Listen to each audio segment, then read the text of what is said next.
6 things that stood out for the Titans in Sunday's loss to the Colts. Nashville. The Titans lost to the Colts 41-20 on Sunday at Nissan Stadium. Here's a look at 6 things that stood out from the contest. End of first half. If you're looking for someone to rip the head coach or to question everything that's wrong with the 0-3 football team, then the team's website isn't the place you're going to find it. But I was sitting in my press box seat on the 50-yard line for Sunday's game, so I plainly saw what happened at the end of the first half. And I'd be lying if I said it was anything but a mess. The Titans, down 17-6 at the time, seemed content with going into halftime with a long field goal attempt, but they botched that by being indecisive, which ultimately resulted in a timeout, a delay of game, and then a missed field goal. If I'm doing a 6 things that stood out from the game, it would be irresponsible not to mention this sequence, because it's impossible to ignore.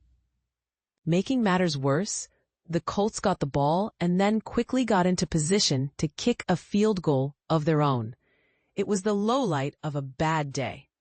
Cam's Day Titans quarterback Cam Ward is one of the main reasons to watch these Titans, and he continues to go through ups and downs in his first NFL season. Ward lobbed a pick-6 ball up on the team's first possession of the game, and the Colts gladly caught it and returned it for a touchdown. Ward missed some other throws in the contest, and he took the blame for some of the sacks. He was sacked 4 more times on Sunday. But Ward also continued to make some good plays, and I admit, I kind of feel bad for him because the team that's currently surrounding him just isn't helping him very much right now. Ward's final numbers on Sunday: 23 of 38 for 219 yards with a touchdown and an interception. He showed his competitive fire, his will to win, and his guts once again. But after 3 weeks, he doesn't have a win to show for it. Keith Induction. The highlight of the day took place at halftime. That's when former Titans play-by-play man Mike Keith became the 19th person to be inducted into the team's Ring of Honor. The biggest ovation on Sunday came when Keith, now play-by-play man at the University of Tennessee, was introduced by former Titans receiver Kevin Dyson, his good friend. Joined by his family and friends, Keith gave an emotion-filled speech during the half, when he thanked Titans fans for their love and support over the years. Judging from the ovation, the feeling is still and will always be mutual. Struggling defense, I saw the impressive offensive stats from the Colts heading into the game, and I'll admit, I was still skeptical. Could the Colts really be this good?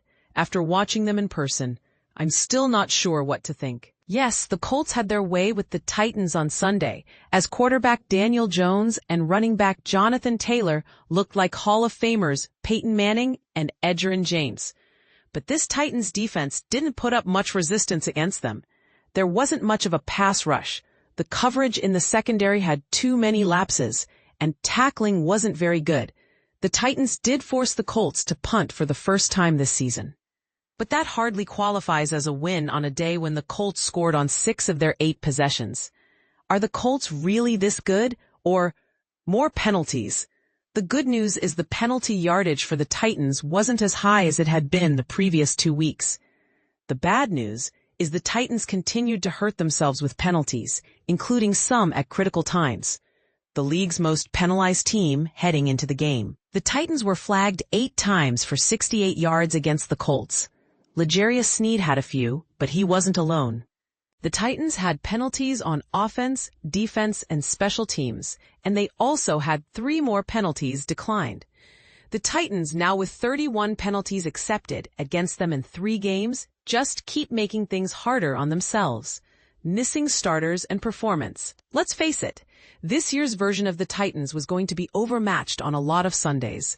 This is a franchise in rebuild mode, with holes and not a lot of depth. That doesn't mean the team can't win, and it doesn't mean the team can't look better than it did on Sunday. Playing without starters T'Vondre Sweat, J.C. Latham, Kevin Zeitler, and Jarvis Brownlee against the Colts, the Titans struggled even more than it had in previous weeks. With some of the team's frontliners not playing as well as they should be, or could be, it's a tough combination to overcome. This much is certain.